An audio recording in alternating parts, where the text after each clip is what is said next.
Hey everybody, you're watching Ready Set Drone, and it's been a minute since we've done a review of an e-bike. So when Mokwheel, one of our favorite e-bike makers, reached out and said they have a brand new model, the Onyx ST, we had to give it a try. Stay tuned and we'll tell you all about it.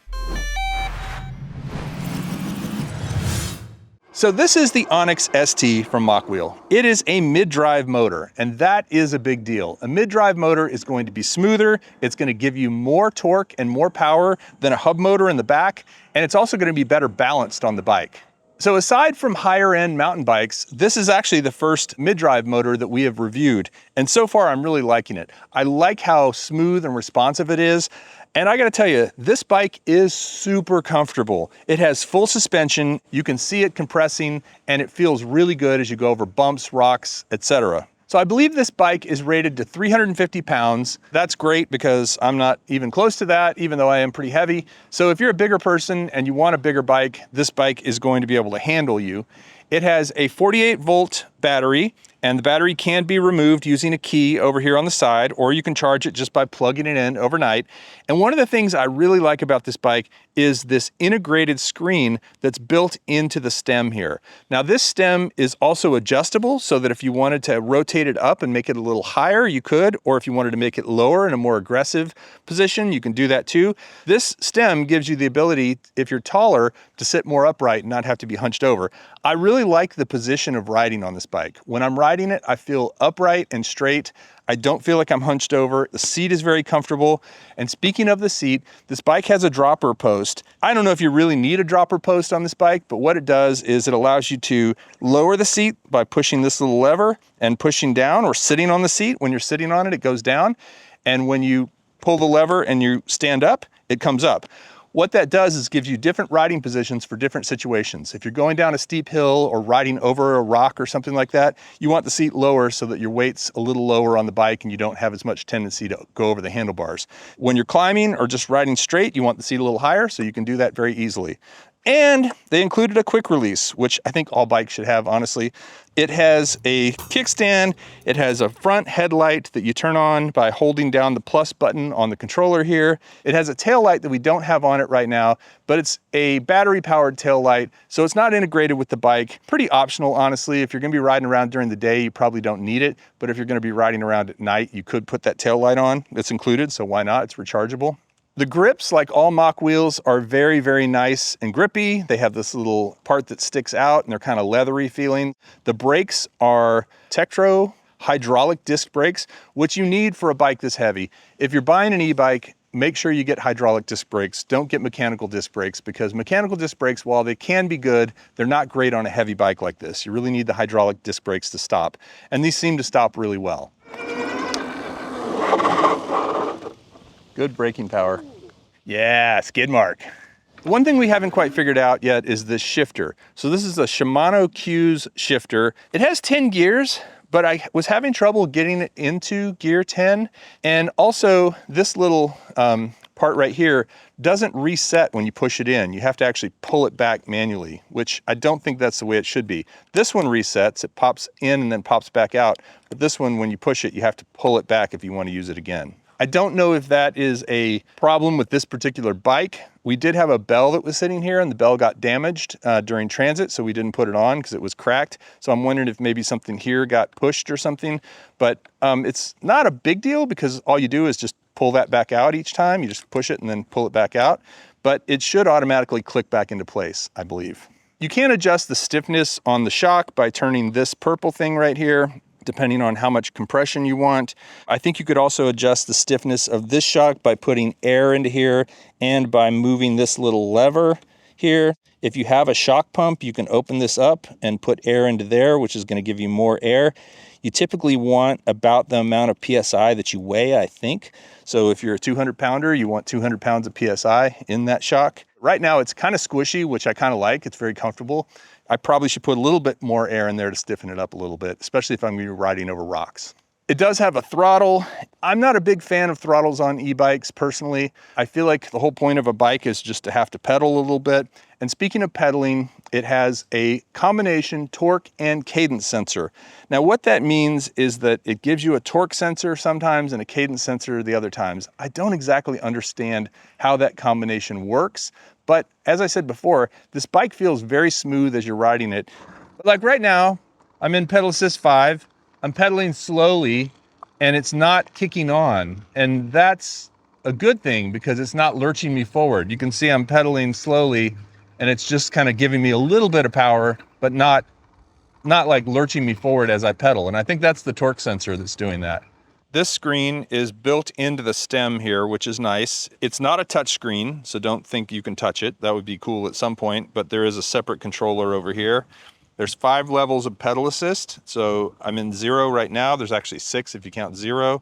And then 1, 2, 3, 4, 5. That gives you different amount of boost as you're riding. For some reason it has a turn signal that you can turn on, a left blinker and a right blinker, but I don't think it actually has blinkers on this bike. This might just be because this is from a different bike that has blinkers. I'm not sure. Some bikes do. If you are wanting to use walk assist, you would put up the kickstand and then hold down the minus button, and then it will start moving forward.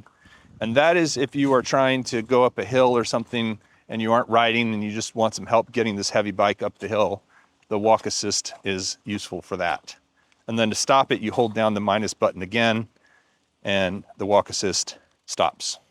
Okay, so to get into the menus, if you hold down the plus and minus button at the same time for a couple of seconds, it drops you into this menu here, and then you can use the minus to navigate. I don't think there's much that we would mess with in here other than maybe the assist level. If you get to that and you press the right arrow on the keypad, you can choose between pedal assist 3 and pedal assist 5. So it's whether you have 5 levels or 3 levels. And then to get out of this, you press the power button, it brings you back to here. Oh yeah, left arrow takes you out of that, okay. Chris rode this bike briefly yesterday and he thought the throttle didn't have any feather to it. It's kind of on or off. And I see what he means. As soon as it engages the throttle, it kind of like clicks forward. Yeah, it feels like it's a on or off thing with the throttle. Like as soon as it kicks on full speed, not gently or slowly, you know, just like if you barely push it down. On some bikes, you go kind of slow, and as you push it down further, it goes faster. On this one, you can see it kind of lurching when I push the thing down. We want to see if you can adjust that in the menu to actually make it smoother when you push the throttle down. So to get into the menu system, once the bike is on, you push down the left and right blinkers at the same time, hold them for a few seconds, and then you'll get into this menu, which is your functional settings. To navigate, it gets a little confusing, but you push the minus button to go down through the menu. When you get to the bottom, you have to go back up. If you want to set a password, you can do that so that people can't turn it on without your permission. There's a few other things you can do, but the couple of things we want to try are the intensity settings and the throttle speed. You can adjust that. It was actually set to 20 by default since this is a class 2 e-bike and 20 is the limit. If you want to go faster, you could set this, I don't know what happens if you set it to 50. I don't think it's going to go, oh, well, I don't know how much this actually does. I guess we can find out. I'll set it to 35 and we'll see if it's just crazy fast. Before it was limited to 20. I'm going to go down to assist speed. So again, you push the right blinker to get into it. So at pedal assist 1, it'll go to 10 miles an hour. It will assist you. At pedal assist 2, it's 15. I think it's kind of divided every 5. Let's see what pedal assist 5 is set to.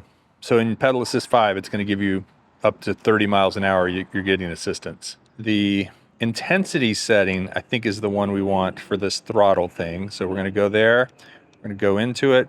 So the intensity setting right now is 3, and we found that to be a little lurchy. I'm going to drop that down to 1 and see if it feels a little smoother, and then I'll put it up to 5 and see if it's lurchy again. Chris has reminded me several times as I was kicking my leg up over the seat that this is a step through. So, you know, step through. Enjoy it. We're in pedal assist 1. I'm going to see how the throttle feels at intensity 1. And it's nothing. So maybe you're right. Maybe I do have to go back in and safe mode. So safe mode, I think you have to pedal before the throttle will kick in. Now we're in free mode. So we should be able to just push the throttle down and go. The throttle intensity is set to 1. So let's see how that is. All right, felt pretty smooth.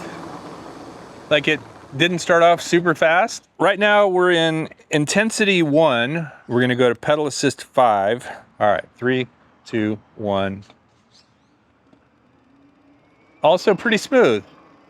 So gotta go back into the menu and then take it down to this intensity setting and go there and take that all the way up to 5. And the expectation is it's gonna lurch me forward kind of hard. So I'm gotta be ready for that. Don't bang my shins or anything like that. Here we go. Oh yeah. That intensity is what determines how quickly the throttle works.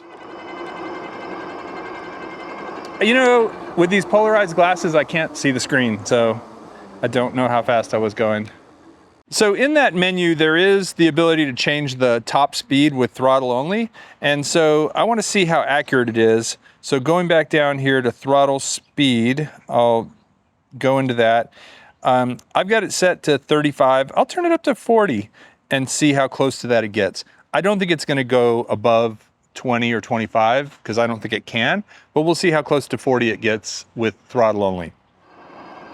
22.9, a little bit of a downward slope here. 23, 23.6, throttle only. 27.4 miles per hour. 29.2. The top speed on the throttle is erroneous. It's not actually really a top speed. So we're gonna do a little hill test and see how well this does going up the hill. I'm gonna do it in pedal assist 1, and then I'm gonna do it in pedal assist 5, and we can just assume everything else is in between those two. So one other thing I wanna do is basically come almost to a stop at the bottom with very little momentum or no momentum. So I'll come up here, I'll stop, I'm in pedal assist 1, and let's see if I can pedal up this hill in pedal assist 1. So it's some work, but it can be done pretty easily. Okay, we're gonna crank the pedal assist all the way to 5, and we're gonna start with no momentum here and just see how it does going up this fairly steep hill. Easy peasy. Wow, I hardly pedaled. I could have gone a lot faster. So as we assembled this bike, we ran into a few challenges, nothing major, but one thing was we noticed that this cable, which is for your front brake, was not connected to the fork here. And so it had a tendency to want to rub on the spokes. So we just put a zip tie here to keep it away from the spokes. Not a big deal, but I don't know why they don't run it on the outside and then have it come back in. A moment ago, I mentioned this adjustable stem, which is nice. And you can see over here, there's different degrees. So you can set it upright more and then rotate the handlebars so that it's in a more upright position, or you can set it forward and rotate the handlebars back so that it's in a more forward position. We have it kind of in the middle right now. But one thing you've got to do is really tighten down on this right here, because if you don't tighten that, this will feel loose and it's kind of distracting as you're riding. These little covers are not mandatory. They just kind of go on it to keep it from getting dirty and stuff like that. So if you decide to charge it inside without removing the battery, here's the charging port. Just be sure when you're done to put it back on there so that doesn't get any dirt in it. It does say right here on it that it's a Class 2 e-bike. I'm sure it can be unlocked to go faster than 20 miles an hour, but if you want to be legal riding this thing as a Class 2, then you wouldn't unlock it and you would keep it to 20 miles an hour, which is plenty fast. So in my opinion, the fenders on this thing are kind of unnecessary. They tend to rattle and sometimes can get even pushed out of position and rub against the tire. These are fairly solid feeling. I've been riding over rocks and stuff and they've stayed in place. But if you wanted to remove the rear fender or even both, you could do that and it would ride just fine. This is one of those super fat tire bikes with 26 by 4-inch tires. They're very big, they're very heavy. These bikes tend to be heavy, but they're also just great at rolling over a lot of different things. Rolling over dirt, rolling over rocks, rolling over sand, rolling over snow. I think a bike like this is a great all-around rider, but it's gonna be a little more work to pedal, and that's why the pedal assist is so important on a bike like this. If you tried to ride this bike without any pedal assist, you would be working really hard and probably struggle a bit. It is a big bike, and you can't really turn it very sharp. So that's the limit of how far you can turn the wheel or handlebar. So if you're trying to turn it around, you need a lot of space. I mean, not that you are gonna be turning that sharp while you're riding it, but just kind of an interesting thing that's a little different about this bike. So after riding over those rocks numerous times, we punctured the side of the tire in 2 places, there and even worse up here. The tube is kind of sticking out. It didn't pop or anything, but we are changing the tire off the bike now because it definitely can't be ridden like this. So overall, first impressions of the Mokwheel Onyx ST are really good. I love the way it looks. It is super comfortable to ride. It wasn't too hard to put together. And there's a bunch of little extras like the combination Cadence torque sensor, the mid-drive motor, and the way this monitor or screen here is set onto the stem instead of sitting up on a stand up on the handlebar. So if you're thinking about getting your first e-bike, I can say with experience and honesty that Mokwheel is a great brand. I've liked every Mokwheel bike I've had so far, and it's been 4 or 5 of them at this point, including this Onyx ST. It feels very solid. It has a lot of little extras. The mid-drive is, in my opinion, the best way to go with the motor. It does make it a little bit more expensive, but only get this bike if you're big enough to handle it, if you can handle the weight of it, because it is heavy. It's gonna be difficult to load in and out of a vehicle or into a truck or something like that. I wouldn't buy this bike for my mother or somebody who's not big and strong and able to lift it and move it around. But if you're able to do that and you want a bike that can hold a lot of weight, up to 350 pounds, the Mokwheel Onyx ST, which stands for Step Through, might be a good option if you're thinking about your first e-bike. Check out some other ones on our channel, and we'll see you next time on Ready, Set, Drone.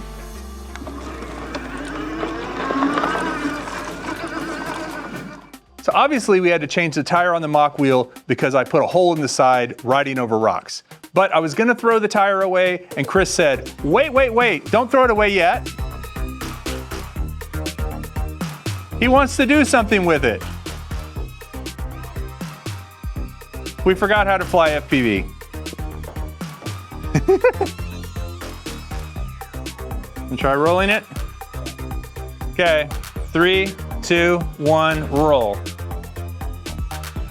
It's too close to the tables, huh? It's still going. All right, 3, 2, 1, roll.